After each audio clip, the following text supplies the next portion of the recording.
Hello mga kabekya! Ayan, for today's video, patunuorin po natin ang pagtatanggal ng warts. Bakit kailangan tanggalin ang warts? Unang-una, ito ay isang virus na pwedeng mag-spread sa iba't ibang bahagi ng katawan, mga kabekya. Bakit kailangan tanggalan ng warts? Unang-una ito isang virus na pwedeng mag-spread sa iba't ibang bahagi ng katawan. Pangalawa, bakit kailangan tanggalin ng warts? Nakakahawa sa pamamagitan ng skin to skin contact o paggamit ng towel, sabon, taong may warts ay maritong makahawa. So nakakahawa siya. Pangatlo, bakit kailangan tanggalin ang warts? May pagkakataon na makatiring ito at pag nakamot, dumugo, maaari pa rin itong humawa sa ibang part ng katawan. Ano ang mga bawal at dapat iwasan pag nagpa-warts kapag tapos na po na warts? Mga kabeki ang client. Una, iwasang mag-scratch o makamot para hindi magmarka. Pangalawa, hayaan lang na kusang matanggal ang mga scabs o langib. Pangatlo, ano ang mga bawal dapat iwasan? Pag nagpa-warts, umiwas din muna sa direct sun exposure at ugaliing maglagay ng sunblock.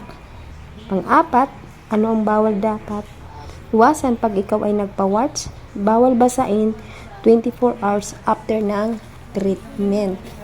Ayan mga kabekya, yun ang dapat kailangan gawin kapag tayo ay nagpa-removal warts.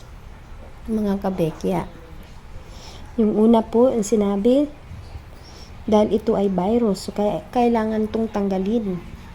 Hindi naman siya mga kabekya masakit. Masarap po siya mga kabekya tanggalin. Parang kurot lang ng konting kagat ng langgam. Mas masakit pa nga po yung kagat ng langgam mga kabekya. Yan. At yung pong nakikita yung mga nakababad po na may puti, yan ay gamot po yan.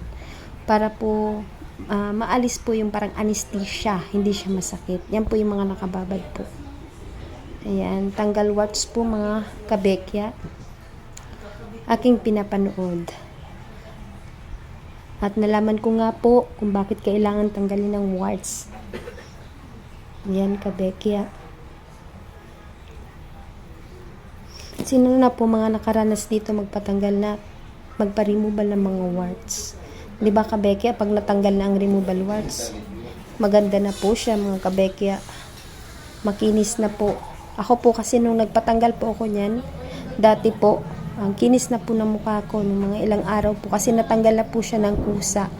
At may nilalagay din pong ointment, citramycin. Thank you for watching kabekya.